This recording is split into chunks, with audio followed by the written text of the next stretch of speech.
Deus abençoe nesse momento de aprendizado e continue conosco. Eu quero chamar aqui o reverendo Elias para dar uma saudação. Muito obrigado por sua participação conosco nesse dia. Meus irmãos, é uma alegria muito grande estar aqui, especialmente por causa do assunto, juntamente com o reverendo Francisco Leonardo. É um assunto que toca muito ao meu coração e eu oro que Deus vai usar estes minutos que nós temos juntos para abrir o nosso coração por um amor muito mais profundo por Jesus, pela missão de Jesus, pela igreja do Senhor Jesus e também pelos servos que o Senhor Jesus tem levantado pela história da igreja. E no caso nosso hoje aqui, do nosso querido irmão, reverendo Dr. João Calvino. Certamente nós vamos ter uma riqueza aí de informações. Muito obrigado, reverendo Elias. Daqui a pouquinho nós vamos ouvi-lo fazer essa exposição na perspectiva aí do Dr. João Calvino. Reverendo Francisco Leonardo, muito obrigado pela sua presença conosco nesse dia. Muito obrigado, irmão, e muito obrigado também pelo privilégio de poder estar aqui com vocês. Tenho sido missionário no Brasil por 36 anos, cheguei no Brasil por acaso, porque o nosso destino era Indonésia, mas por causa das fricções políticas entre a Holanda e a Indonésia, a missão nos mandou para o Brasil. E eu fico tão grato pelo privilégio que podíamos servir no Brasil por tantos anos. Obrigado, reverendo Francisco Leonardo, pela a sua palavra. Também teremos aí uma participação do nosso irmão. E vamos aproveitar esse tempo precioso, não delongando. Passo então aí para o reverendo Elias para fazer a sua exposição. Vão colocando aí os comentários, as suas anotações, as suas perguntas, e depois da exposição dos irmãos, vamos estar respondendo dentro do possível. Muito obrigado, irmão. Deus te abençoe. Amém. Irmãos, eu gostaria de começar essa exposição, ou esta palestra, deixando bem claro que nós não adoramos João Calvino, mas também nós não o ignoramos. E nós não ignoramos o João Calvino, porque não seria bíblico, segundo a palavra de Deus, ignorarmos os nossos guias. Não somos calvinistas, somos cristonistas, somos cristocêntricos, como os apóstolos e como o reformador João Calvino era. E eu gostaria só de chamar a atenção, especialmente quando vamos entrar assim nessa dimensão da história, porque relembrar a história é bíblico. Relembrar e honrar homens como João Calvino é bíblico.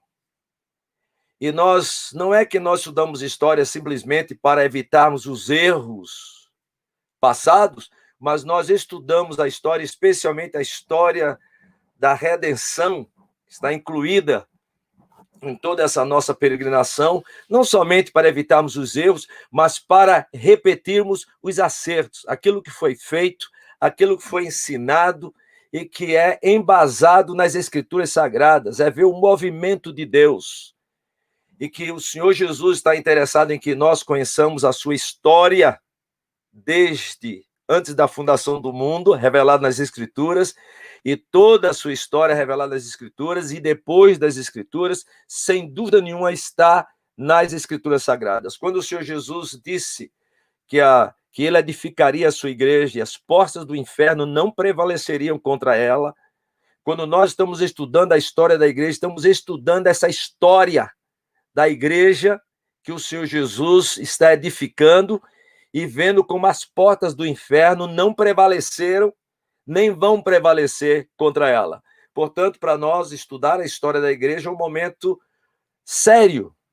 E eu queria só lembrar para vocês, realmente, usando as Escrituras Sagradas, aquilo que o apóstolo Paulo falou e que o escritor aos Hebreus falou também, para encorajar cada um de nós a estudarmos mais sobre esses servos do Senhor e sobre como Deus os tem usado nesta peregrinação.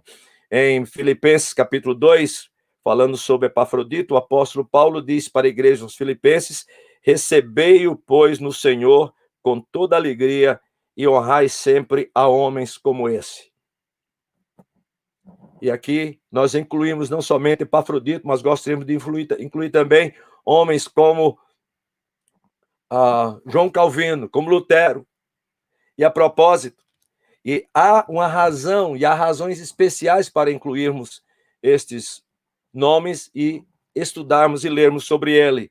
Em Hebreus, no capítulo 11, no versículo 2, o escritor dos Hebreus, antes de mostrar aquela linha de nomes de pessoas que são relevantes no contexto do Velho Testamento e como exemplo e motivação para a igreja do Novo Testamento e para nós, ele diz assim: pela fé, os antigos obtiveram bom testemunho. Em outras palavras, eles se tornaram parte daquilo que a Escritura chama da grande nuvem de testemunhas, como motivação para nós. Em Hebreus 12, 28, diz assim: homens dos quais o mundo não era digno. Esta é a minha oração também diante do Senhor para todos nós. E além disso, Hebreus 13 diz: lembrai-vos dos vossos guias. E esses guias aqui são esses, os que vos pregaram a palavra de Deus. Então, o meu tema nesta tarde é muito motivadora para mim mesmo. Falar sobre João Calvino e sobre o seu compromisso na propagação do evangelho a todas as nações. Ele diz: lembrai-vos dos vossos guias, ele não pode esquecer, os quais vos pregaram a palavra de Deus. Essa aqui é a questão central. E diz mais: considerando atentamente o fim da sua vida, ou seja, o propósito da sua vida, como o apóstolo Paulo diz, combater o bom combate, completar a carreira e guardar a fé, e imitar a fé que tiveram. Então, tendo dito isto, eu gostaria de dizer para vocês, mais ou menos, o que eu estava pensando em compartilhar com vocês nesta tarde para vocês, tarde para mim e noite para o reverendo Francisco, tão maravilhosa. E este assunto que eu vou compartilhar com vocês é um assunto que eu tenho estudado já desde 1987, que foi, resultou como a tese do meu PhD, com a concentração especial em João Calvino e especialmente naquela expedição ao Brasil. Mas eu não vou ter tempo de entrar nos detalhes daquela expedição ao Brasil, que em si é um capítulo fantástico. Eu fiquei impressionado, maravilhado, emocionado quando comecei a estudar os documentos daquele contexto de enviar aqueles 2 pastores, mais um grande grupo de calvinistas, huguenotes, para o Brasil. O processo quando Calvino recebeu em Genebra o convite para enviar pastores e calvinistas huguenotes para o Brasil, porque Calvino estava na Suíça francesa, e como foi apresentado para a igreja, como esse pedido foi apresentado na Academia de Genebra, como foi a reação de todos aqueles que estavam, como imediatamente centenas de pessoas se prontificaram a fazer, como eles começaram a estabelecer o processo de seleção daqueles que deveriam ir. É uma parte da história impressionante. Mas como esse caso é um caso de estudo, eu vou prometer aos queridos irmãos e aqueles que estão nos ouvindo e vendo que eu vou submeter, eu tenho esse trabalho em resumo, umas 20 e poucas páginas, especialmente sobre o trabalho no Brasil, com a documentação, então eu vou depois mandar para a PMT, que eles podem ou colocar no site deles ou passar para qualquer irmão que esteja interessado de ler com mais cuidado aquela comitiva que foi ao Brasil na segunda parte do século XVI. Então, isso aqui é o que eu prometo para vocês. Mas antes também de entrarmos mais nesta questão, gostaria de encorajar vocês a lerem mais sobre a história das missões pela perspectiva das biografias. E Calvino ficou conhecido muito mais por causa do debate teológico do século XVI com a Igreja Católica e outros movimentos, anabatistas, etc. E quando as pessoas ouvem João Calvino, pensam em João Calvino, teólogo sistemático, de uma certa forma, por causa das institutas, pensa no teólogo bíblico, por causa dos comentários, mas as pessoas esquecem, em geral, infelizmente, que João Calvino foi fundamentalmente um pastor interessado na expansão da igreja e na evangelização do mundo. Essa foi a parte das minhas pesquisas que me trouxeram momentos de muitas emoções, porque aí eu fui pressionado a ler mais sobre as cartas de João Calvino. João Calvino não escreveu um diário, mas se vocês quiserem saber mais sobre a vida pessoal de João Calvino, vão ter que se dedicar um bom tempo em ler as correspondências de João Calvino. Eu vou mencionar um pouco depois, mas nessa minha apresentação eu quero dar um resumo daquilo que João Calvino representa dentro da história das missões para a expansão e a propagação do evangelho a todas as nações. Eu tenho listas da parte dos comentários em que João Calvino enfatiza isto. A outra coisa que nós devemos lembrar de João Calvino é que muitas vezes nós generalizamos quando falamos sobre os reformadores, e muitas das críticas feitas aos reformadores estão pensando mais nos escritos de Lutero, a perspectiva luterana. Quando eu estava fazendo essa minha pesquisa, tive a oportunidade de ler um dos maiores eruditos dentro da história de missões, da questão missionária e de bibliográfica dos luteranos, Hans Kansdorf, e ele é o primeiro a deixar bem claro isso, que realmente se alguém quer pensar em algum reformador que tem essa mentalidade missionária, embora Calvino nunca usou esta palavra, ele sempre usava a palavra trabalho de Deus, e não usava a palavra missionário, mas a palavra pastor, predicante, o pregador, etc. Mas o próprio erudito luterano diz, olha, Calvino realmente, nós não temos dúvida, representa entre os reformadores aquele que teve a maior influência e a maior motivação e presença nessa questão da propagação do evangelho a todas as nações. Então, por isso que eu gostaria de chamar a atenção de vocês, especificamente para João Calvino. Quando nós começamos a ler as suas correspondências, nós começamos a ver que Calvino, inclusive quando você lê os comentários e os sermões de Calvino, Calvino foi essencialmente um pastor e um evangelizador, uma pessoa que tem um interesse muito grande que as pessoas em todos os lugares, em todas as nações, quantas vezes nos comentários dele ele menciona isso. Portanto, quando o pessoal pensa, inclusive, na grande comissão do Senhor Jesus, as pessoas sempre vão para Lutero, mas se você for ler a posição de Calvino com relação à grande comissão, os irmãos vão ficar impressionados como Calvino realmente entende que aquela comissão foi dada para ser o ensino do Senhor Jesus ser publicado, estou usando aqui, a toda a raça humana, e ser feito isso com humildade. E quando ele fala sobre os apóstolos, e às vezes o pessoal esquece o contexto da reforma, que diz, não, ele diz que a grande comissão foi dada especificamente aos apóstolos. Lutero defende essa tese com muita força, mas Calvino deixa bem claro, e no contexto é claro, que, sem dúvida nenhuma, os apóstolos receberam esta comissão do Senhor Jesus, é muito claro, mas Calvino entende perfeitamente que essa propagação a todas as nações era para ser realizada por todas as igrejas do Senhor, por todo crente no Senhor Jesus que deveria ser comprometido. Quando ele fala a ênfase no apóstolos, Calvino tem uma outra perspectiva, porque ele está lutando contra aquela ideia da sucessão apostólica dentro da igreja católica.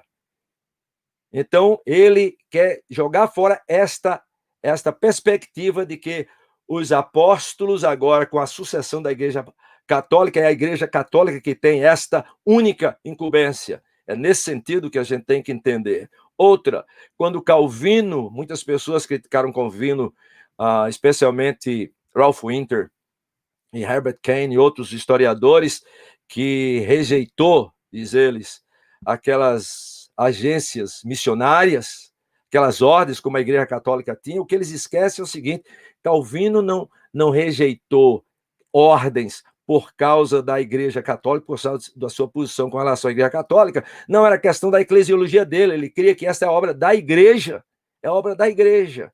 Então, há muitas coisas que a gente tem que entender no contexto do reformador Calvino. E, a propósito, é bom que a gente lembre que João Calvino morreu, vocês sabem, aos 55 anos de idade. Nasceu em 509, morreu em 1564. 55 anos. A gente não sabe muito sobre a conversão dele. A única coisa que a gente sabe sobre a conversão dele é uma parte que ele escreve no prefácio do livro de Salmos em latim, quando ele dá um pequeno testemunho, uma frase mostrando e falando sobre a conversão dele. Mas imediatamente, talvez ele tenha uns 21 a 23 anos, mas logo depois da sua conversão, quando ele estava na universidade na França, ele começou a escrever as Institutas. Ele terminou de escrever Institutas, a primeira edição, com 27 anos de idade. E as pessoas esquecem. Hoje a gente estuda as Institutas, entendendo que isso aqui é a teologia sistemática, não é bem a teologia sistemática, mas a teologia reformada de Calvino. Mas as pessoas esquecem da motivação que levou Calvino a escrever as Institutas. Eu vou só ler para vocês o que Calvino disse quando estava escrevendo. Ele disse assim: eu trabalhei arduamente nessa tarefa, ou seja, de escrever as Institutas, estou lendo aqui, traduzindo Calvino, especialmente para os franceses, diz ele, porque eu vi que muitos estavam famintos e sedentos por Jesus, mas poucos tinham conhecimento real do Senhor Jesus. Então, vocês veem a motivação aqui evangelística, missional, seja lá qual for a palavra que você queira colocar aqui em João Calvino. Agora, e é bom que vocês lembrem também que João Calvino viveu durante toda a sua vida, desde quando chegou e começou a trabalhar com Farel em Genebra, que a sua saúde não era boa, o tempo todo sob pressão, dormia pouco. E a questão da saúde de Calvino é uma coisa que, quando você estuda, você fica impressionado como é que alguém, só o poder do Espírito Santo, rejuvenador do Espírito Santo, podia fazer isso na vida de alguém, com todos os sofrimentos que ele tinha, de gota, de inflamações, de tuberculose, de inflamações, que ele sentia dores o tempo todo, e muitas outras coisas. Foi nesse contexto de sofrimento e de uma vida muito curta, praticamente 55 anos, que ele desenvolveu todo esse trabalho. Aliás, quando eu estava lendo, a propósito, este é um dos livros, se vocês quiserem ter um início, é A Vida de João Calvino, por Teodoro Beza, que era um dos seus pastores assistentes lá, quando ele estava em Genebra, depois que Farel saiu. Esse livro está em português também, eu sei, publicado pela Luz para o Caminho. Gostaria que vocês pegassem um tipo de uma pequena biografia que Teodoro Beza escreveu e publicou pouco tempo depois da morte de João Calvino. E é impressionante que os ministros que o visitaram, quando ele já estava perto de morrer, em maio de 1564, chegaram para ele e pediram para ele diminuir, porque ele continuava trabalhando mesmo no leito. Eu lembro quando Teodoro Beza diz assim, que quando disseram isso para Calvino, pediram para ele descansar mais, ele disse assim: vocês gostariam que o senhor me encontrasse preguiçoso? E foi assim que, nessa determinação de um trabalho árduo, que nós temos esta história de João Calvino. Agora eu queria dar um resumo para vocês sobre o que me emociona muito e que me motiva muito quando eu estudo a vida e leio as cartas de João Calvino com relação a esta área de missões. E uma delas é saber, gostaria que os irmãos soubessem e lembrassem, que todos, a maioria dos missionários que nós conhecemos hoje de renome, desde os séculos 16, do século 17 já, 18, 19, parte do século 20, todos eles eram calvinistas. As pessoas esquecem disso. John Eliot, Dave Brainerd, Jonathan Edwards, William Carey, David Livingstone, Robert Moffat, John Patton, Adoniram Judson, Henry Martin, William Burns, Samuel Zwemer, todas essas pessoas eram comprometidas com a teologia reformada e foram motivadas por elas, por esta teologia. Agora, vamos só ressaltar alguns pontos aqui para vocês, e eu oro que isso aqui vai motivar vocês grandemente nessa questão de João Calvino e o seu compromisso com as missões e a propagação do Evangelho a todas as nações. Em primeiro lugar, eu queria dizer que nós deveríamos também ressaltar que houve um período quando o movimento reformado no Brasil foi parte da história da Igreja de Genebra e parte das igrejas holandesas no século XVII. Mas hoje, em certo sentido, a Igreja de Genebra e as igrejas reformadas holandesas se tornaram parte da herança reformada no Brasil, e especialmente da nossa Igreja Presbiteriana do Brasil. Meus queridos, reformadores do século XVI e começo do século XVII são geralmente caracterizados por vários historiadores de missões. Eu fiz essa pesquisa para ver de onde veio toda essa questão. Como tendo feito muito pouco, ou sendo indiferentes, silenciosos, até opositores quanto à propagação do Evangelho a todas as nações durante o período da Reforma Protestante. E uma das pessoas que começou toda essa ideia foi um historiador de missões, um motivador de missões e também um missiólogo chamado Gustav Warneck, na Alemanha, que foi um dos maiores influenciadores do século XIX. Foi ele que declarou, e eu vi o livro dele, teve partes em alemão que eu tive de consultar o pastor Francisco, quando eu estava fazendo essa pesquisa. Ele que declarou, em 7 páginas apenas de um livro de motivação missionária, que era mais sobre a história dos países e o número de pessoas que ainda estavam sem conhecer o Evangelho. Naquele livro, em menos de 7 páginas, ele disse alguma coisa sobre as missões na época da Reforma, especialmente com relação a João Calvino, 2 páginas, se não me engano, e ele dizia que os reformadores eram destituídos de qualquer ação missionária, falta de zelo missionário, são tudo expressões dele, foram estranhamente silenciosos quanto ao reconhecimento da obrigação missionária, obscureceram permanentemente a obra missionária da igreja, nunca falaram sobre o trabalho de missões estrangeiras e nunca tiveram ideias apropriadas sobre o trabalho missionário. Essas teses de Gustav Warneck foram disseminadas pelo mundo acadêmico e popular protestante, irmãos, através de outros historiadores de missões, como Kenneth Latourette, o Batista, lá em Yale, o Stephen Neal, lá na Inglaterra, Herbert Kane, que popularizou isso aqui nos Estados Unidos, Ralph Winter, Ruth Tucker e outros. E é bom que a gente saiba disso. Quando alguém chega com essas ideias para mim, a primeira coisa que eu pergunto é: onde é que você leu isso? De onde é que veio isto? Mas hoje, irmãos, pela graça de Deus, devido à quantidade de informação, de recursos disponíveis hoje, por exemplo, nós não podemos mais falar sobre o trabalho de Calvino em Genebra como limitado a Genebra, ou mesmo a Suíça. Só para os irmãos entenderem, Calvino conscientemente nunca limitou seu ministério à cidade de Genebra. E enquanto viveu em Genebra, desenvolveu uma correspondência extensa com outros ministros e líderes em todos os lugares. Por exemplo, eu estava lendo as correspondências de Calvino e peguei uma do dia 7 de maio de 1549. Era Calvino escreveu uma carta a Henry Bullinger, que foi o sucessor, que sucedeu Zwinglio, em Zurique. E ele tem mais de 100 correspondências com Henry Bullinger. E nessa carta, ele implorava pela aliança dos cantões reformados. Na época de João Calvino, havia 13 cantões desses na Suíça, com as igrejas da França. E Henry Bullinger queria saber por que ele não saía, por que ele ficava sempre naquele cantão lá de Genebra, lá na Suíça. E ele escreveu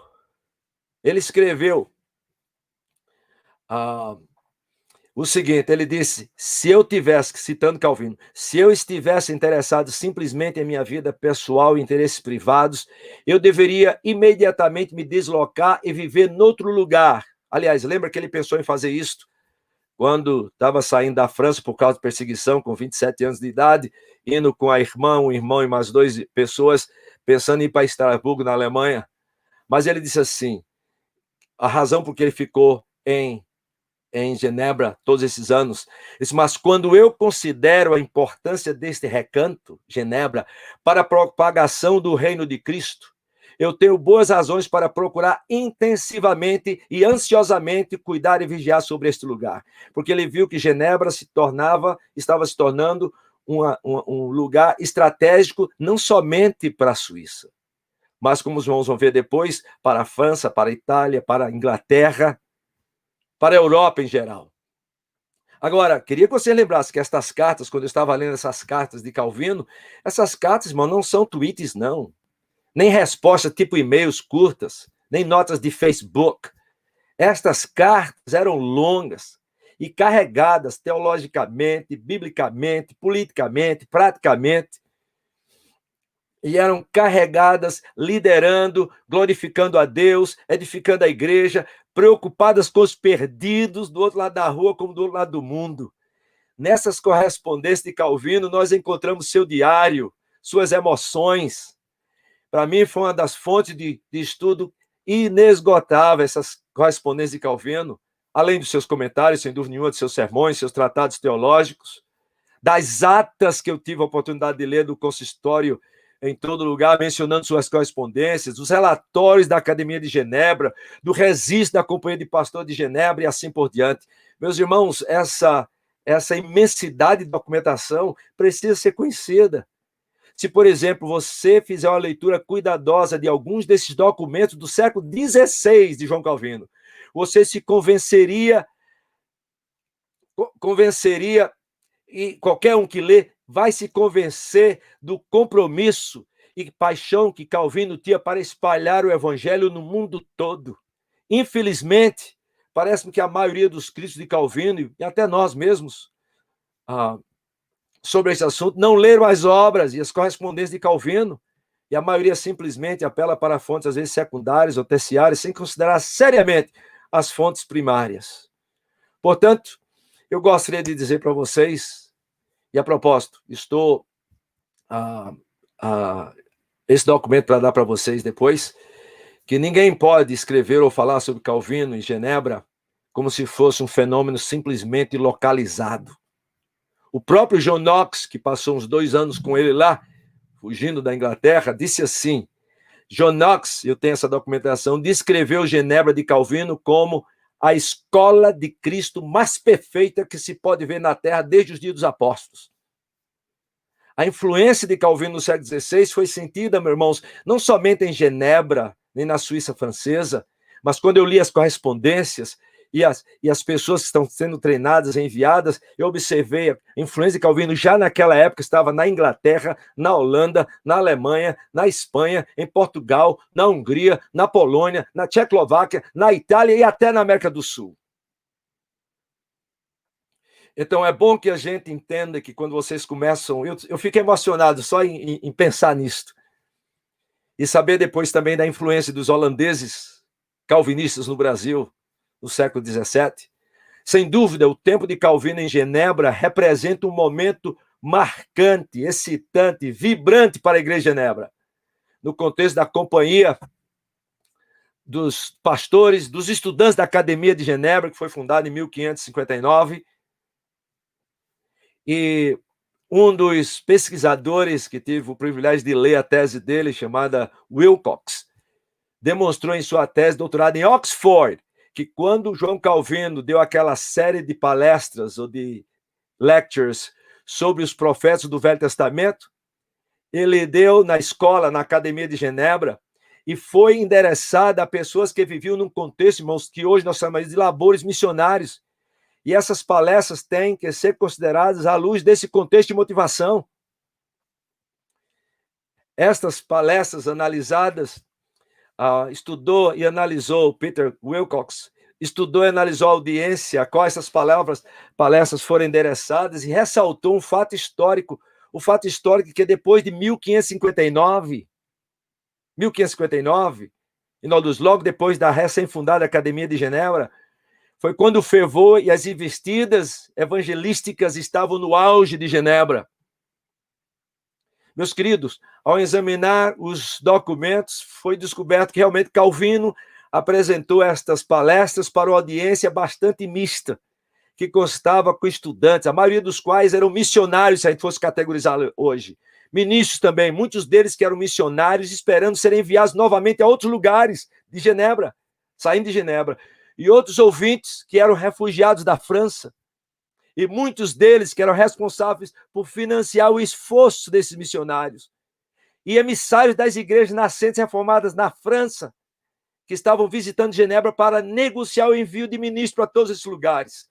Irmãos, nós temos uma história que vale a pena ser lida e ouvida e agradecida a Deus. Por exemplo, o envio de pregadores, pastores através da Europa começou em 1555.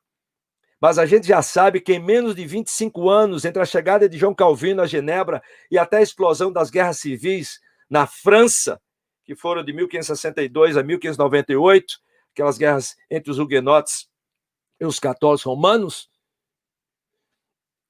a gente sabe que em menos de 25 anos, entre a chegada de Calvino em Genebra e a explosão da guerra civil na França, mais de 1 milhão de homens e mulheres franceses foram convertidos ao protestantismo.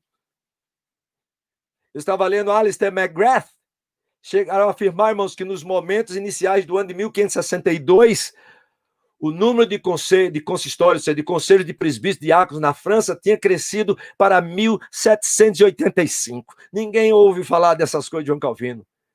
Os pesquisadores deste período que eu li, os documentos deles, apresentam relatórios maravilhosos. Por exemplo, entre 1555 e 1563, Genebra enviou 88 agentes, que nós chamamos de missionários, em 105 missões e trabalhos. Meus queridos, esses estudos demonstram o sucesso do calvinismo na Europa e confirmam a impressão de que o movimento reformado despertava um apelo especial naquelas regiões, especialmente nas classes médias urbanas. Veja, eu vou ler mais uma carta que João Calvino escreveu a Bullinger no dia 1º de outubro de 1560. Veja como é que ele diz assim. Calvino escreve: entre mentes, estou traduzindo, a verdade do evangelho está se espalhando. Na Normandia, nossos irmãos estão pregando ao ar livre, porque não existe uma casa capaz de conter uma audiência de 3 a 4 mil pessoas. Eu me emociono quando escuto isso. A grande liberdade em Poitou, Saint-Ouen, Gascogne, e ele menciona vários lugares, e ele diz assim, que possui muitos discípulos intrépidos de Cristo. Por volta do ano 1562, só para os meus saberem, tinha havido uma explosão de crescimento de congregações de influência calvinistas. A possibilidade de uma completa reforma na França parecia uma possibilidade real, até que foi destruído, vocês sabem, naquela noite de São Bartolomeu.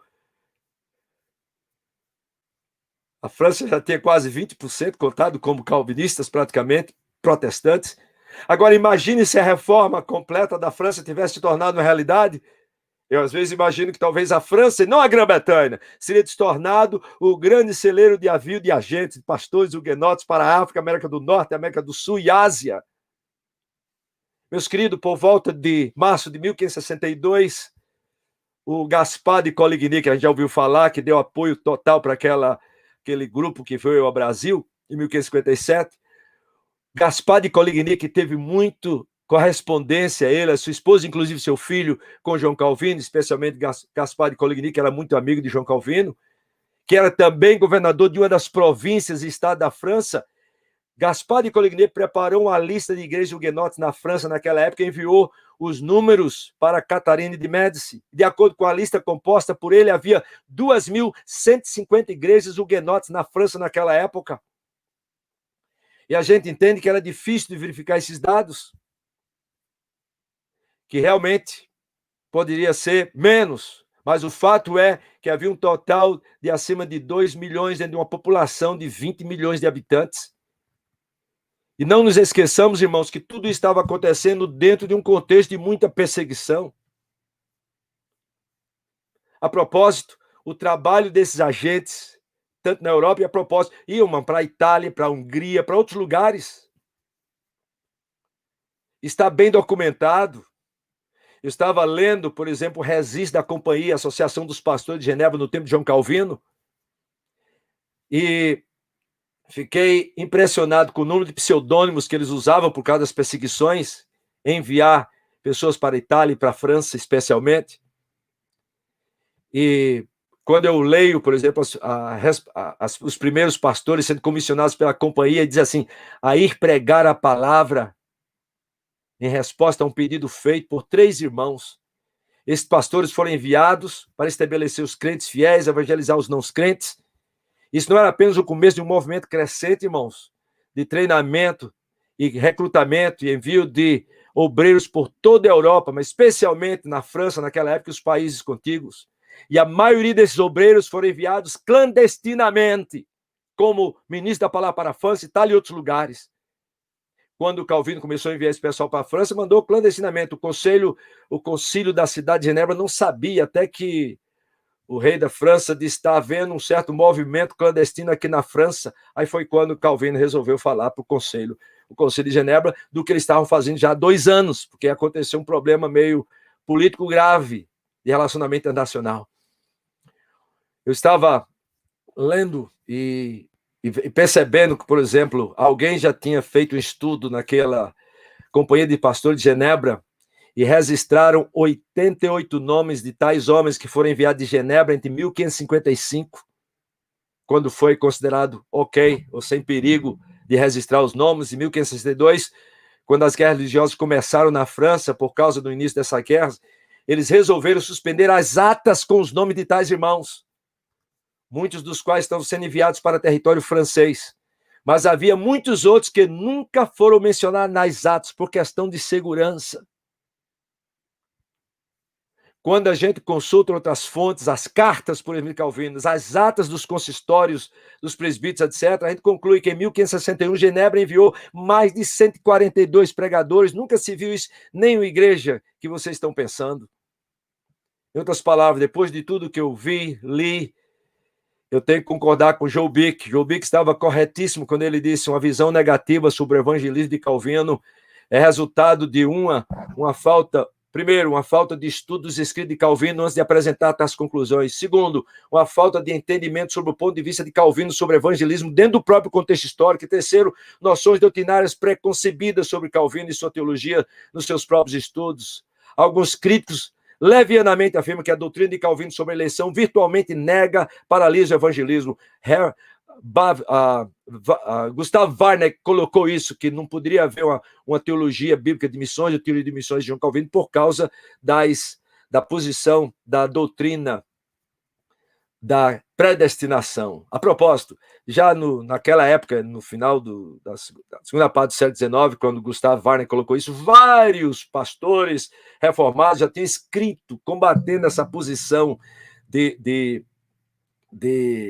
Gustav Warneck, e mostrando que na história da igreja, realmente, os missionários mais motivados são aqueles que abraçaram a teologia reformada calvinista, porque eles entenderam que se o Senhor vai salvar pessoas de todos os povos, tribos e nações, se o Senhor elegeu, essa é a grande motivação nossa para irmos, mas aquele que predestinou também decretou o meio através dos quais essas pessoas seriam salvas, e o meio era a propagação do evangelho. E Calvino estava ativamente envolvida com isto.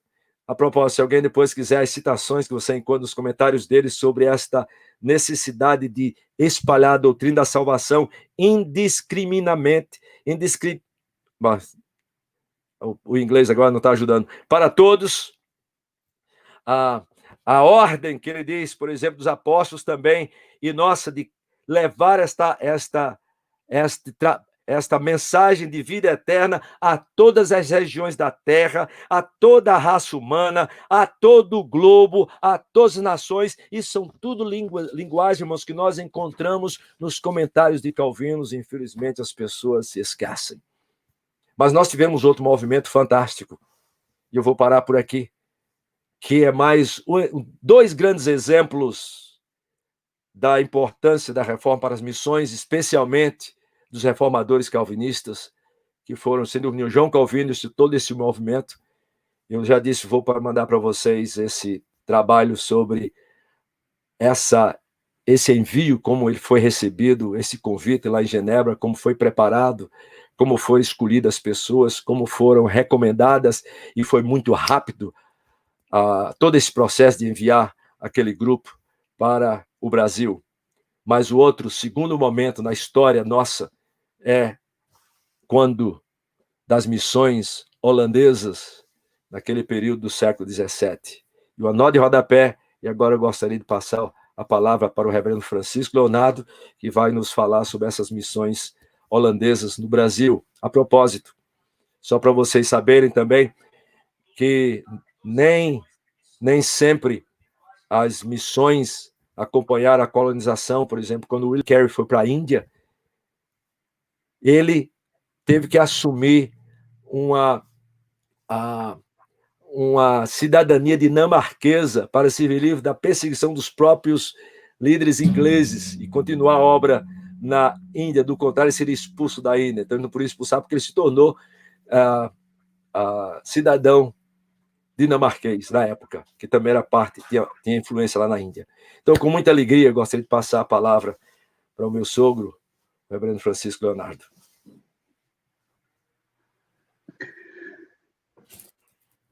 Em primeiro lugar, muito obrigado, irmãos, pelo privilégio de estar aqui com vocês.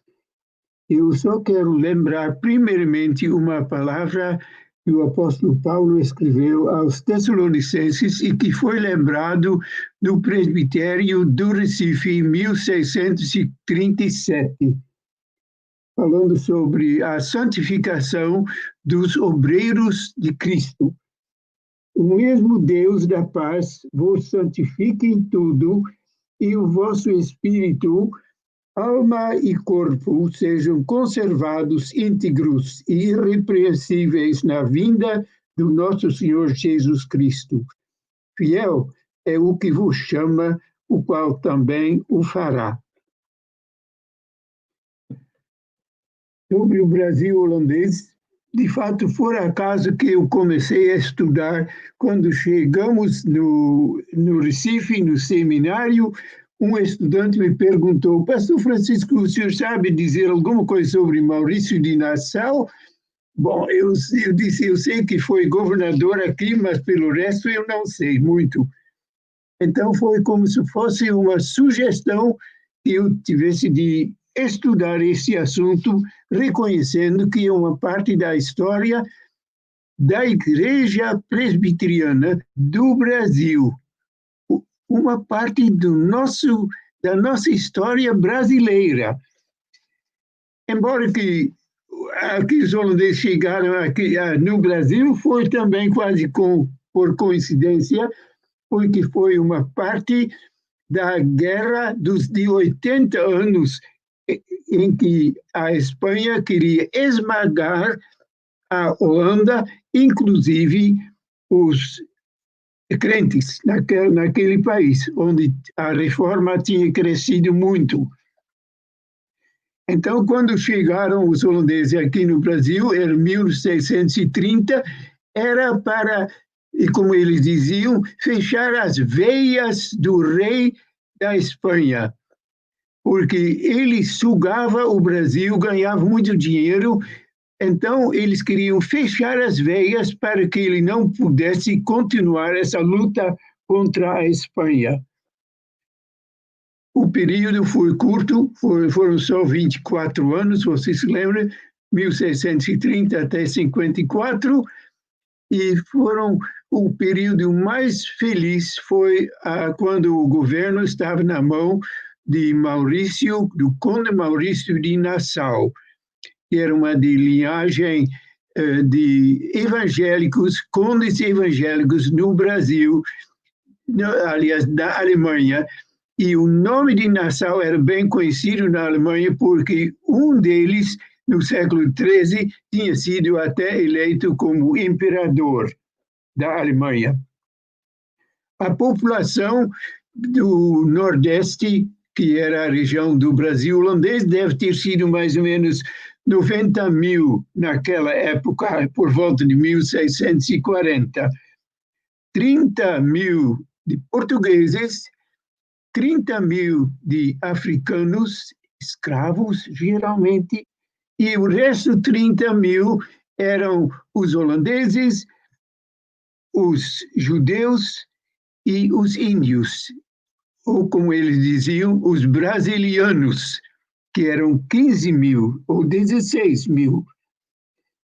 A igreja cristã começou a crescer lá desde a chegada, em 1500, mas agora chegou a reforma no Brasil também, e a igreja se chamava Igreja Cristã, era uma igreja cristã, mas reformada, que era, no Brasil holandês, a igreja favorecida, não era a igreja do Estado propriamente, mas a favorecida, e as outras religiões, a católica romana e os judeus, tinham liberdade.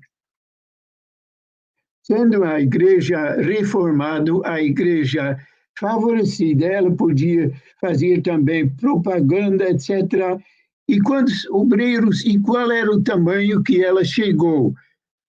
Deve ter mais ou menos 22 igrejas e congregações no Brasil, onde era o Brasil holandês.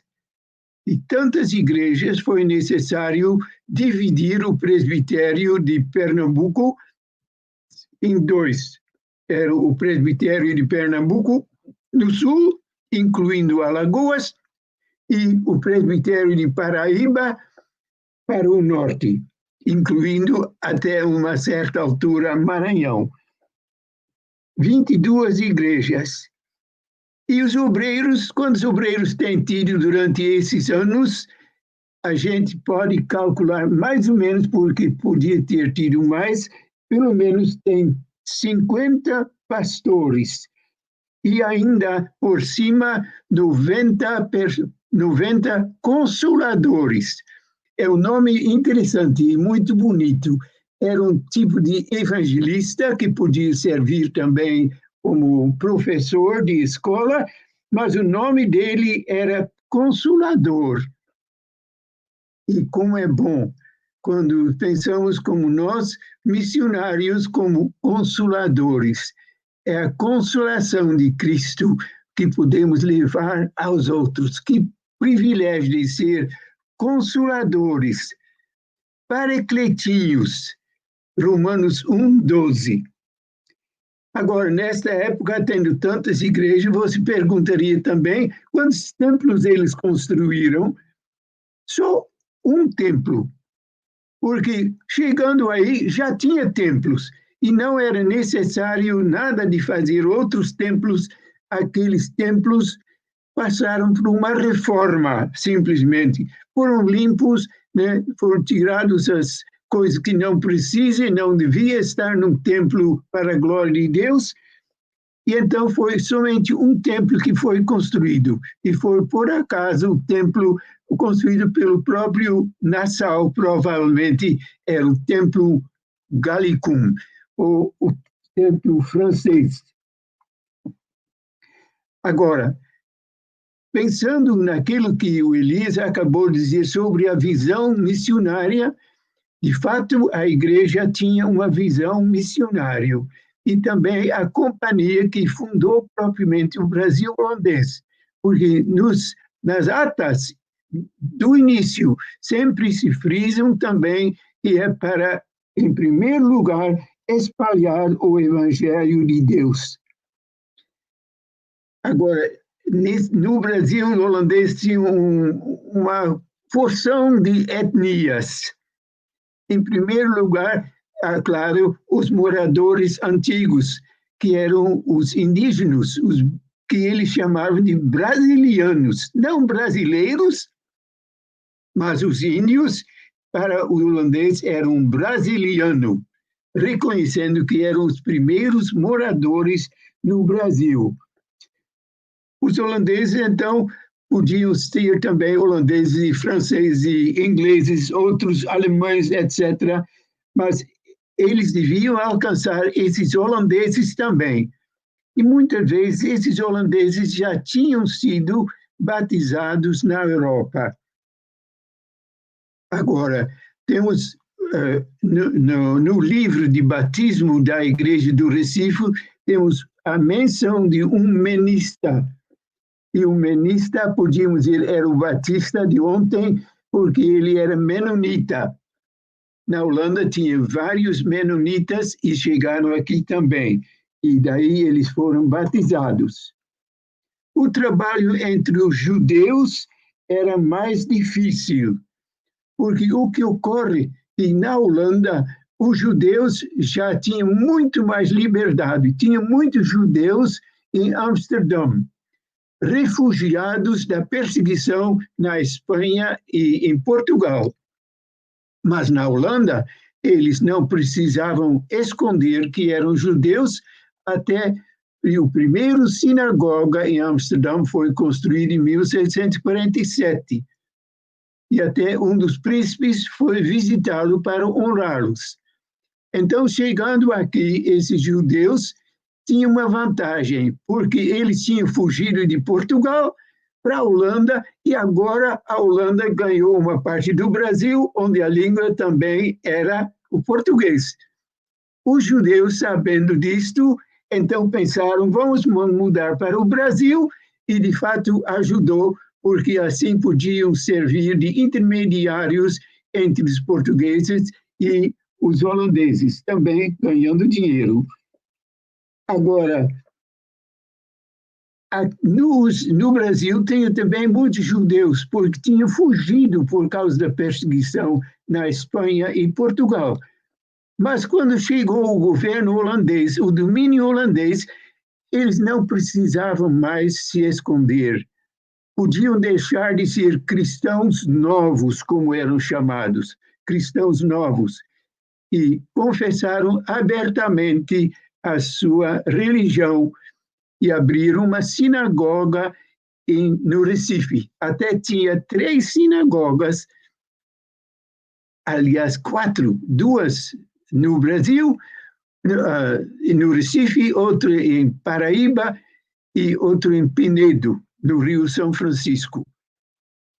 Temos certeza que foi uma moça que se converteu. Interessante, os seus pais voltaram a ser judeus, mas ela escolheu a seguir o Messias, Jesus Cristo.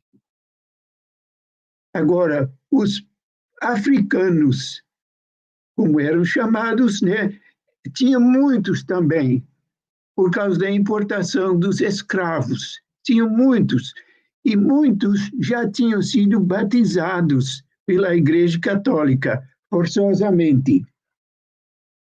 Mas muitos também se afiliaram à Igreja Reformada. É interessante que, nesse mesmo livro de batismo do Recife, é um período de uns 20 anos, aparecem 600 nomes de africanos. Claro, nem sempre assim de pequenas, mas quando os pais apresentaram os seus filhos para o batismo, eram registrados os nomes. Assim, no último dia do Brasil holandês, o dia antes da queda e antes de assinar a capitulação de Taborda, então tem o batismo de um pequeno africano de nome Antônio Congo. E os pais dele eram Manuel e Maria Matani, e os testemunhos Antônio Angola e Maria Creole.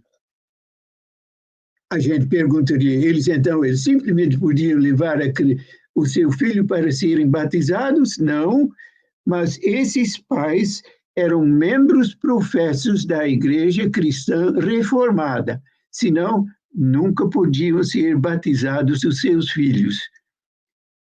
Agora, tem o grupo ainda dos brasilianos, especialmente dos portugueses, né, que eram chamados portugueses mesmos pelos holandeses, por causa da sua língua.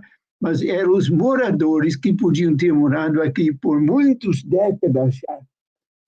Entre eles, especialmente, o pastor Soler trabalhou. E esse Soler era um homem muito interessante, porque esse Soler tinha sido um frade. Nós não temos certeza se ele era dominicano ou agostiniano, mas, de qualquer forma, ele aderiu ao ensino da reforma e, por causa disso, ele tinha de se refugiar. Correu para o norte, chegou na França, e é interessante que ele chegou na mesma região mencionado pelo Elias, Normandia. E lá, este Vicente Soler se tornou pastor reformado. Mas, numa certa altura, a perseguição também da França aumentou e ele foi expulso da França. Então, ele se refugiou no meu país, na Holanda, onde tinha muitos franceses também. E tinha até uma igreja, Valin, eles diziam, que era uma igreja de pregação, uma igreja inteiramente francesa. Era uma igreja grande, mas ligada à igreja do Estado, propriamente. E este Soler pregou no Sé da Olinda e outros lugares em português, em castelhano, e os portugueses podiam entender. Mas logo ele aprendeu também o português e pregou em português, e não somente na sua própria igreja, mas também na igreja lá da Sé, em Olinda, e também em uma aldeia dos índios. Mas o alvo dele inicialmente era especialmente alcançar os portugueses. Por isso ele insistiu na compra de Bíblias, ele escreveu para a Holanda, nos manda livros, Bíblias e catecismos. Então foram espalhados as Bíblias e a tradução do catecismo, o Catecismo de Heidelberg, e mais um livro muito interessante, que era o livro chamado Católico Reformado. Interessante, né? Eles eram tão conscientes que eram cristãos,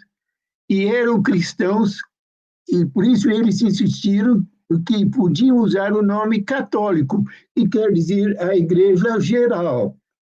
Era um nome usado já no segundo século, não tinha nada com o romanismo, mas se referia à Igreja Cristã.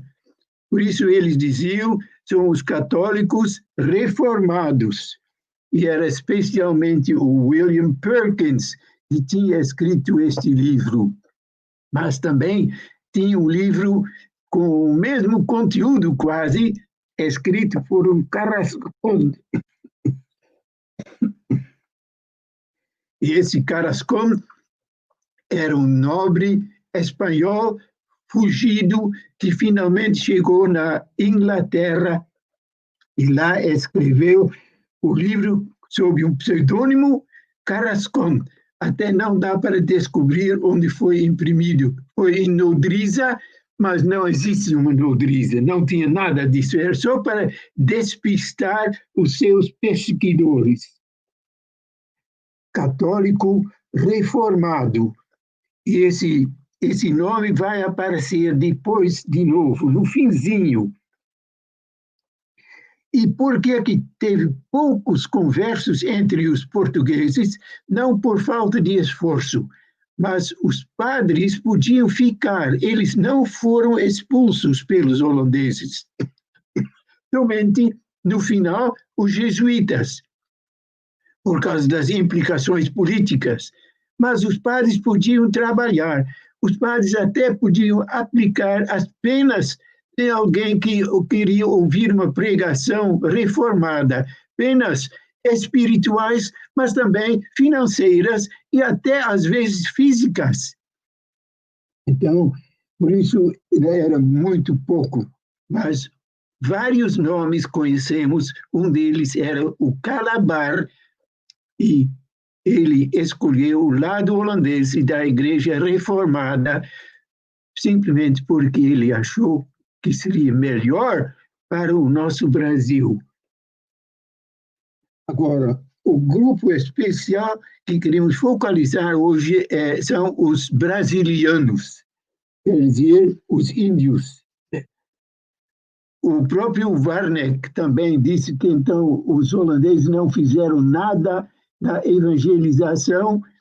Então, é claro que é pura bobagem, porque como eles trabalharam, quando estamos pensando no pastorado dedicado para a missão entre os índios, entre os brasilianos, temos de dizer que 15% do corpo pastoral foi dedicado para esse tipo de trabalho missionário, 15%. E pensando nos anos finais da colônia, então chegou a 30%. Então, os números já dizem que esses homens que dizem que não fizeram nada não têm razão. O começo foi em 1625, com a ocupação, a conquista de Salvador. Mas quando os holandeses foram expulsos rapidamente, então a frota que devia libertá-los, então se tinha de seguir para o norte para escapar da frota portuguesa espanhola e tinha de abastecer antes de continuar para os Caribes e chegaram na Baía da Traição, lá ao norte de Paraíba. E os potiguaras os receberam com muita alegria, mas depois de umas 6 semanas descobriram que a frota ia zarpar, então ficaram com medo. E todo mundo queria embarcar, mas não era possível. Como embarcar todo mundo? Então, somente 6 podiam embarcar, entre outros Antônio Paraupaba e Pedro Poti.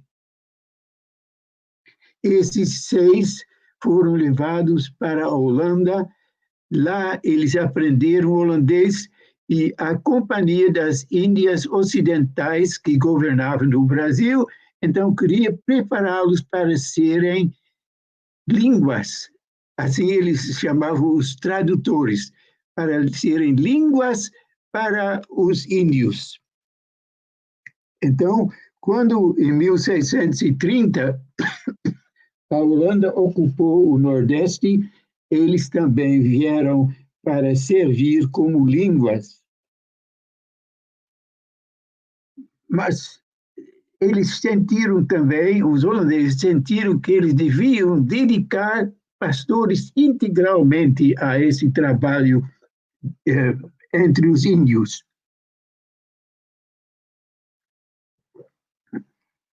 Então, chegou um pastor jovem da Holanda, Davi Doreslaer, e ele se aprontou e ele foi mandado para Paraíba, porque lá parecia ter mais recepção para o evangelho. Lá, o jovem Davi, então, foi trabalhar e tinha de prestar conta também lá na casa do pastor local, que era, então, lá viu uma moça e ele se casou com a mais velha, a filha mais velha dele. Por isso, permaneceu mesmo lá em Paraíba, trabalhando firmemente. Davi Doreslaer.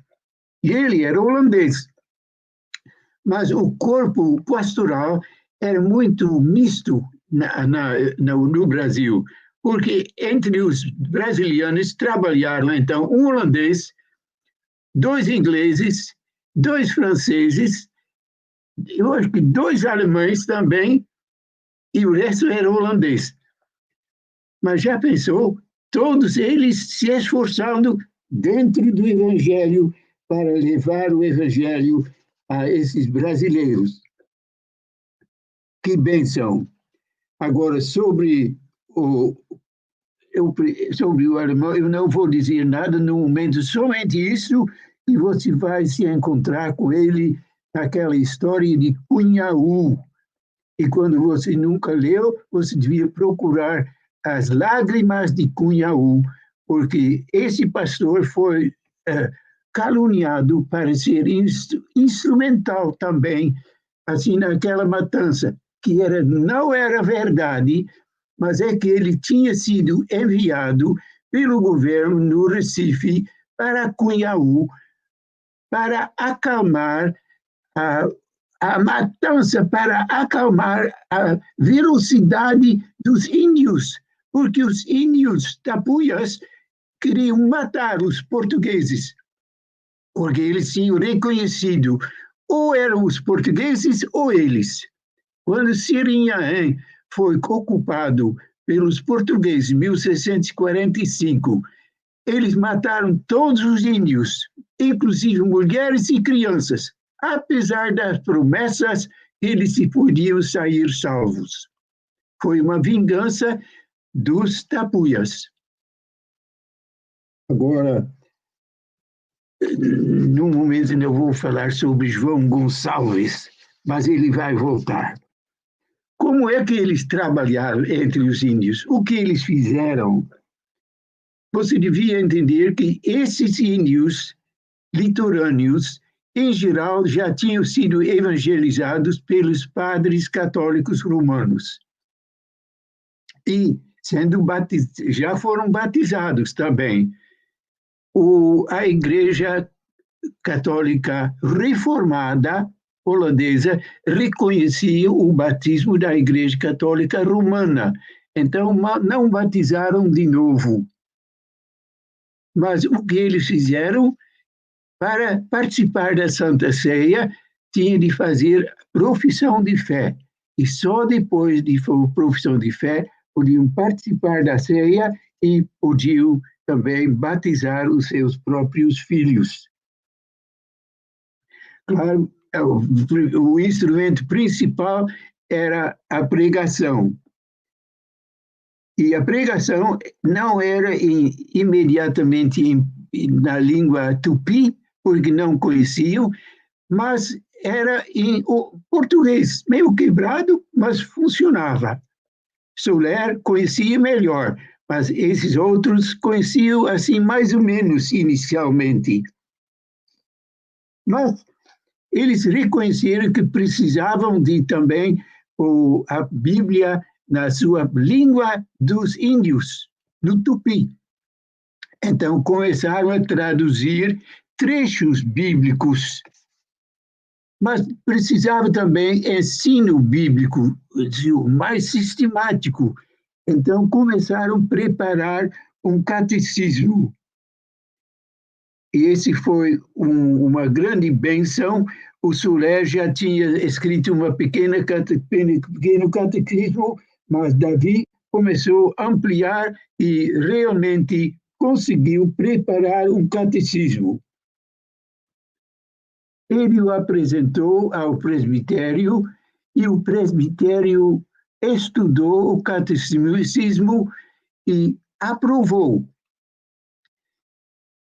E era especialmente o peso de reverendo Kessler, que era descendente alemão, que um pastor de Amsterdã estava presente, que foi o peso maior, dizendo que um catecismo são, conforme a palavra de Deus.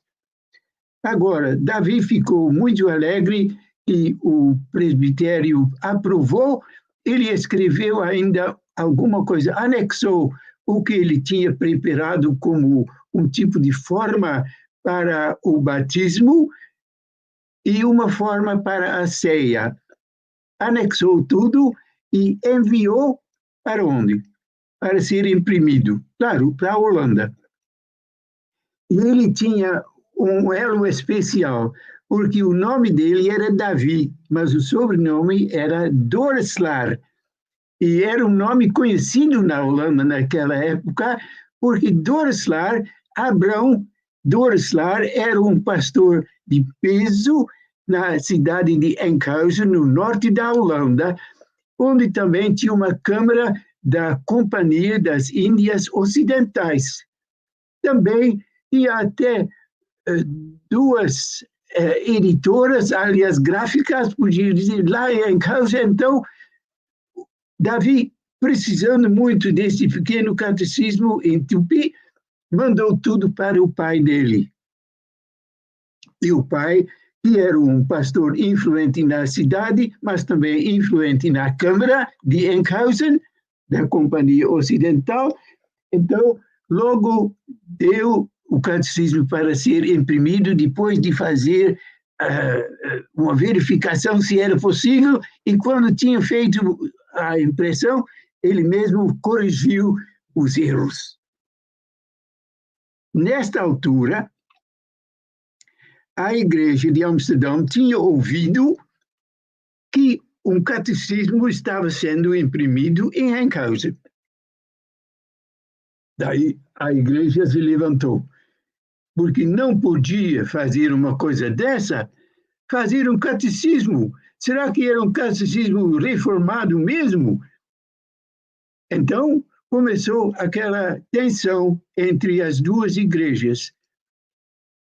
Mas não somente entre as duas igrejas, entre a igreja e a Companhia das Índias Ocidentais, porque a Câmara, que era o governo propriamente, então uma parte do governo sobre o Brasil, apoiou. A companhia queria que o catecismo fosse impresso logo e enviado, mas a igreja não, a igreja queria verificar.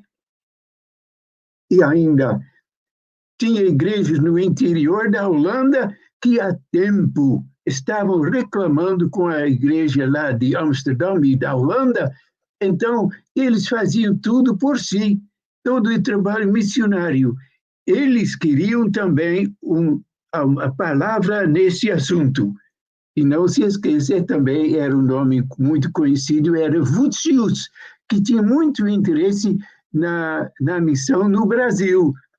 E é interessante que foi por causa de Voetius que se preservaram as atas do presbitério do Brasil, lá em Utrecht.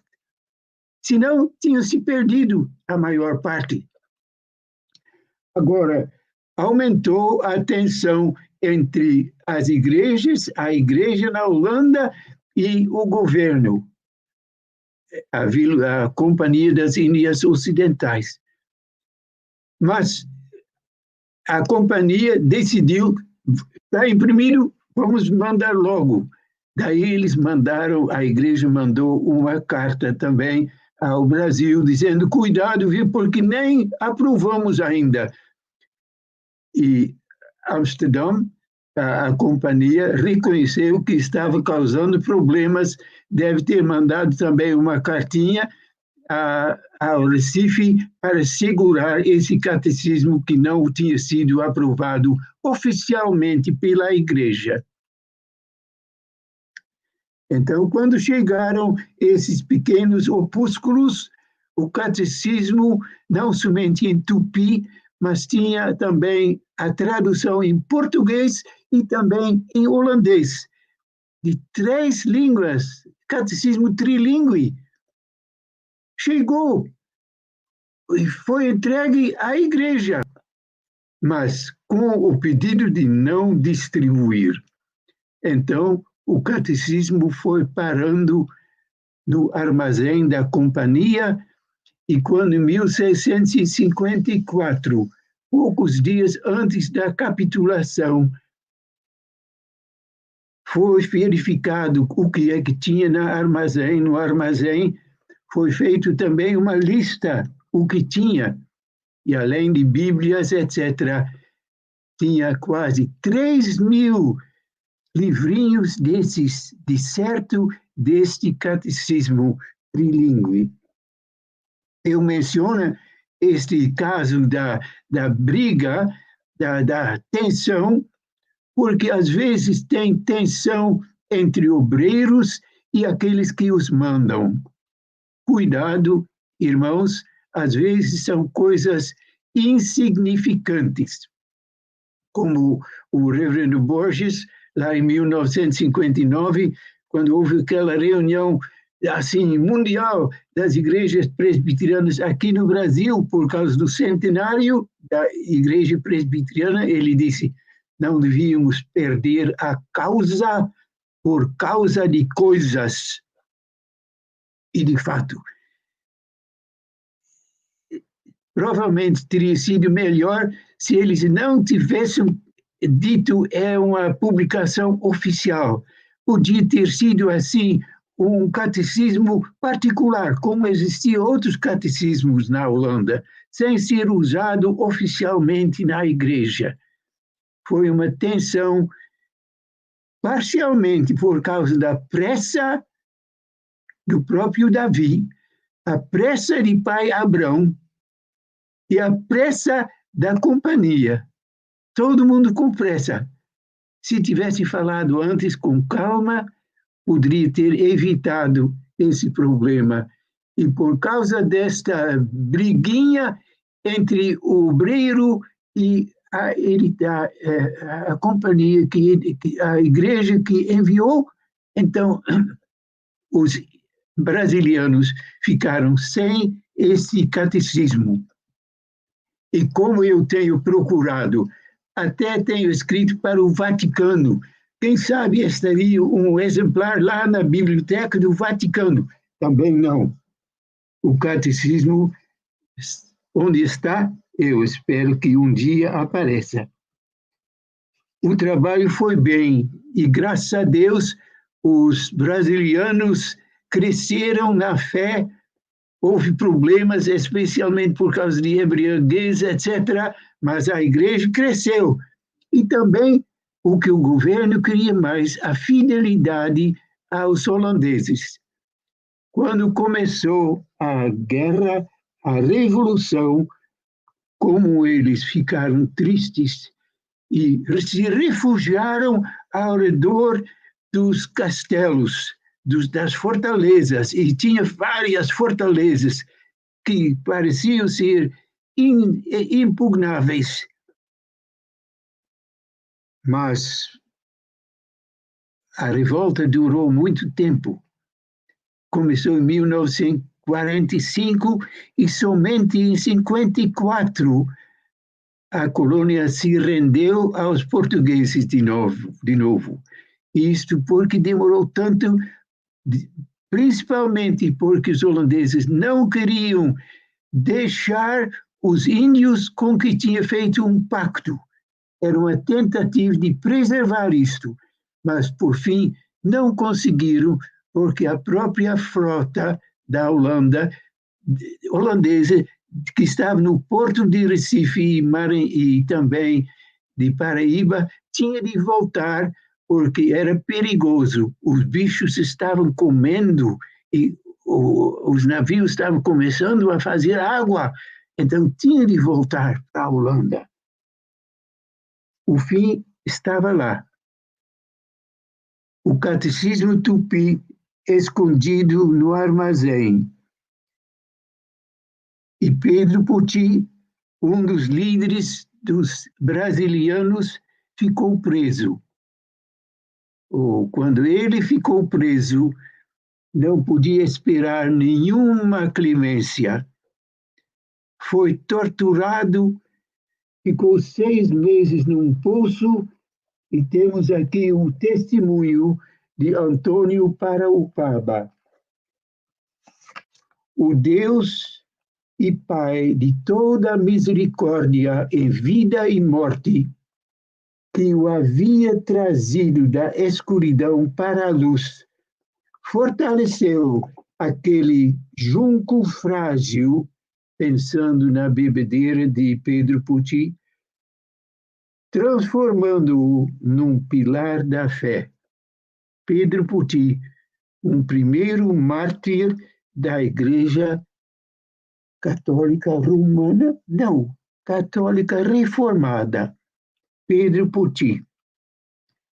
O Deus e Pai de toda misericórdia em vida e morte, e você não percebe talvez, mas isto eram as primeiras palavras do Catecismo de Heidelberg. Qual é a tua única consolação em vida e morte? Eu não sou de mim mesmo, mas do meu Senhor Jesus Cristo.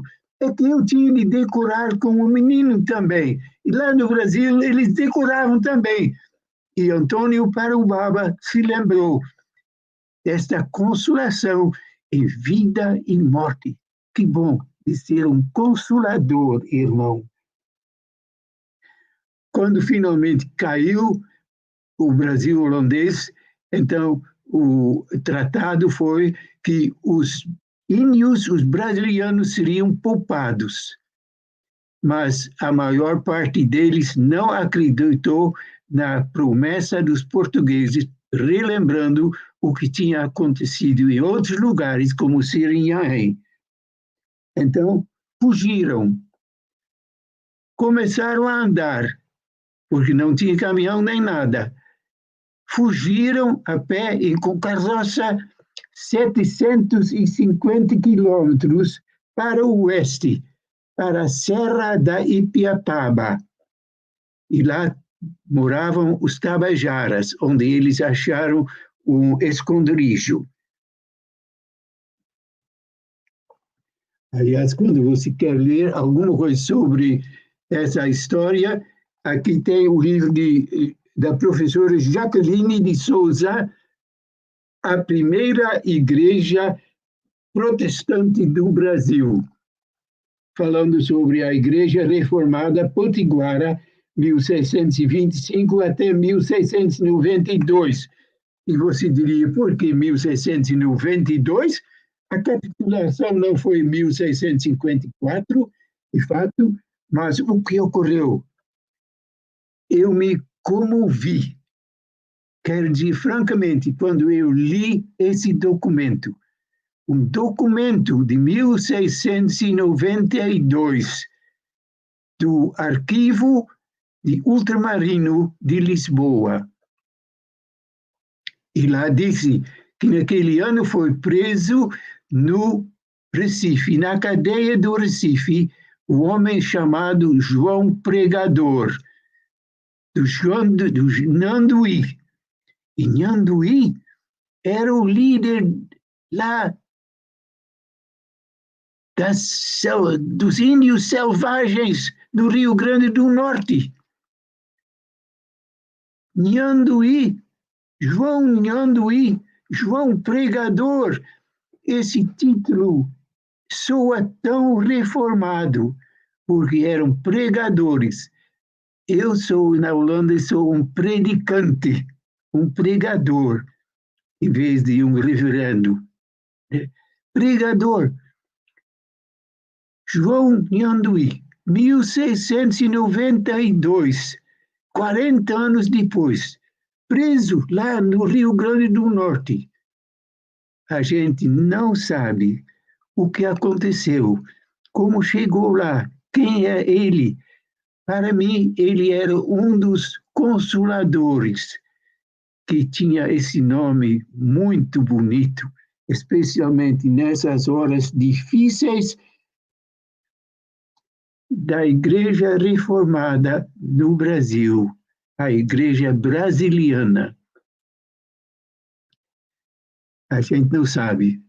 Só chegando lá, no céu, a gente vai investigar, né? Nos arquivos celestiais, vai se encontrar, quem sabe, com ele, pessoalmente. Como é que foi, João? E daí recebemos mais uma consolação como igreja brasileira, porque quando em 1654 foi expulso propriamente este sinal da reforma, esta igreja da reforma, a Igreja Católica Reformada do Brasil. Foi neste mesmo ano, era como se Deus estivesse dizendo: espere, meu filho, eu tenho um plano. Nesse mesmo ano, aconteceu alguma coisa no outro canto do mundo. A queda foi em 1650, no oeste. No leste, se converteu um soldado português, um homem temente a Deus, que foi nomeado também consolador, um consolador, que ele foi transferido para Batávia. Lá tinha muitos portugueses, por causa dos portugueses que estavam primeiramente antes dos holandeses na Indonésia. Ele foi transferido e sabia o que ele tinha de fazer. Ele tinha de dar aos seus portugueses a Bíblia, a sua língua.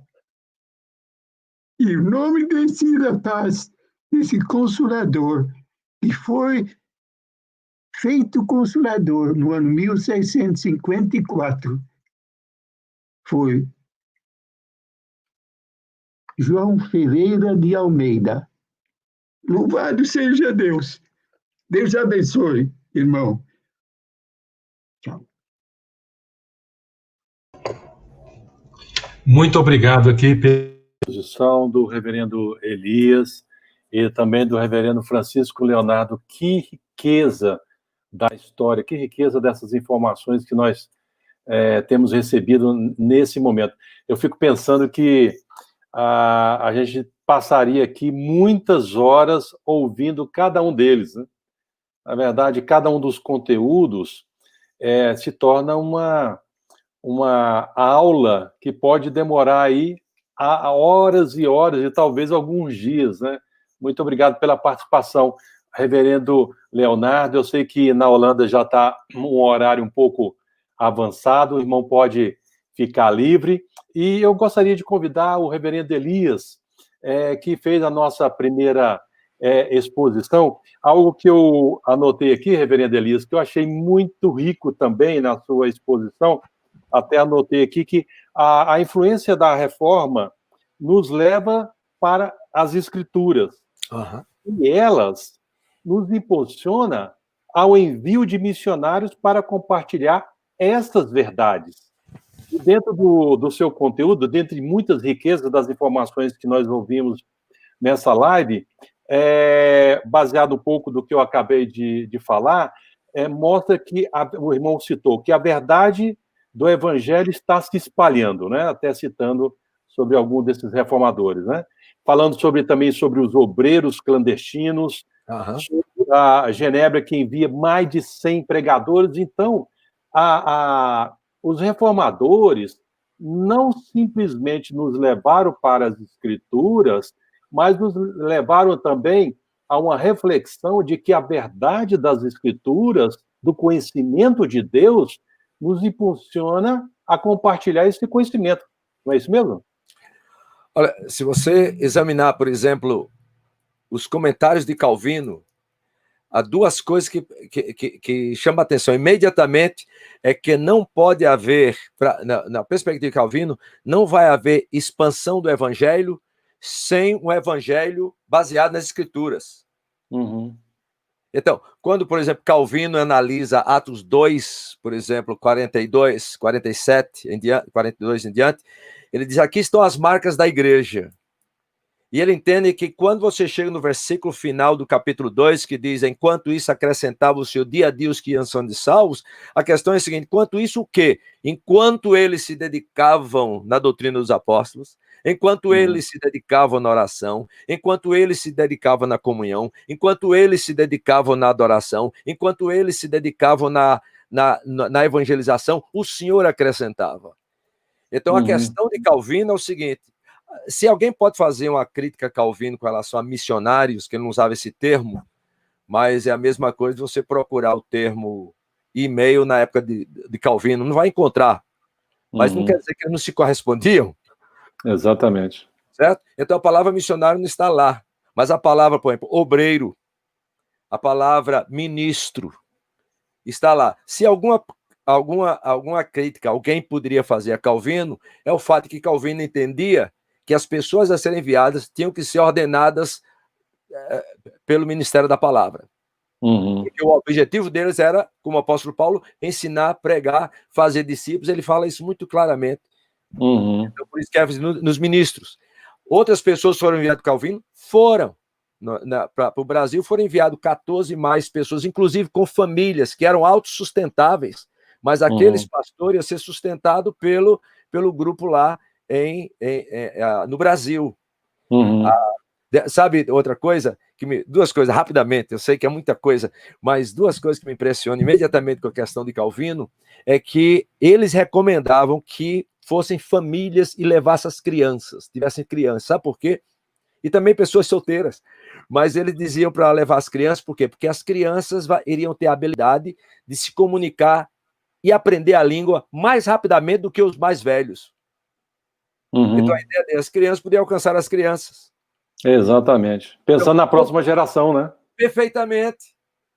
Entendeu? Então, ler esses documentos em câmara lenta tem sido uma edificação muito grande. Agora, esta ênfase na teologia de Calvino que a gente dá, não é simplesmente a teologia pela teologia, mas é uma ênfase na teologia pela verdade do evangelho. Nós queremos pregar não o falso evangelho, mas o evangelho que está baseado nas escrituras, segundo as escrituras, para a glória de Deus, a edificação da igreja e a salvação dos perdidos. Os reformadores nos levaram às escrituras, ao conhecimento de Deus, à reformatação da teologia existente na época, agora se volta para os verdadeiros valores dessa teologia. E quanto mais a gente conhece sobre essa teologia, isso mexe com a gente. Então, nós somos impulsionados a compartilhar mesmo, né? Eu estava vendo a exposição do irmão, cada uma das informações históricas, meu coração aqui encheu. Eu falei, poxa, precisamos de mais que sejam obreiros, que sejam trabalhadores, que sejam pregadores. Não importa a terminologia. O que é importante é a essência, né? A essência daqueles que entendem a verdade e são impulsionados a compartilhar essa verdade em todos os lugares, né? Isso que nos motiva, que alegria. Pode falar, Helena. Calvino, por exemplo, debatia tinha vários assuntos que ele debatia com relação a ser do Senhor, os anabatistas, e não era simplesmente para defender a questão das leis dele, mas para ganhar essas pessoas e impedir que isso se espalhasse, mas que espalhasse a fé verdadeira. Essa era a preocupação de Calvino. Não era só batalhar por batalhar. Entendeu? A minha teologia é melhor. Não. Calvino, alguém perguntou que ele escreveu com 27 anos. Não, com 27 anos já tem escrito a primeira parte das institutas, quando ele foi pensando em ir embora para Starburg. E o objetivo era evangelizar mesmo. Quer dizer, você tem... É como hoje em dia o pessoal pensa o livro de Romanos, que o apóstolo Paulo escreveu para a igreja, para os membros, para motivá-los também a alcançar outros... A perspectiva dele ir até a França. Aí o pessoal hoje pensa que o livro de Romanos é para seminarista, para pastor, para teólogo.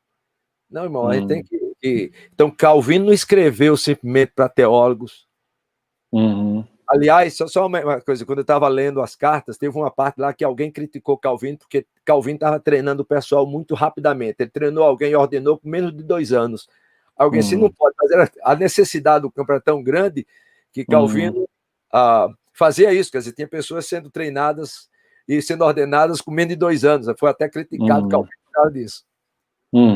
É verdade. Mas vamos às perguntas. Algumas pessoas fizeram algumas perguntas. Reverendo, é muito interessante. Eu estou vendo aqui no chat, nós temos pessoas de tantas partes do Brasil e tantas partes do mundo, né? Temos gente da Romênia, da África do Sul, do Iraque. Gente, essa tecnologia hoje nos globaliza, né? A gente não dimensiona. Eu fico pensando que essas plataformas nos facilitam tanto a propagar essas verdades. Mas eu gostaria de chamar a Emma, que aí fez algumas anotações, algumas perguntas para o reverendo Elias. Boa tarde, reverendo Elias, reverendo Agripino, reverendo Francisco Leonardo, que já teve que sair, né?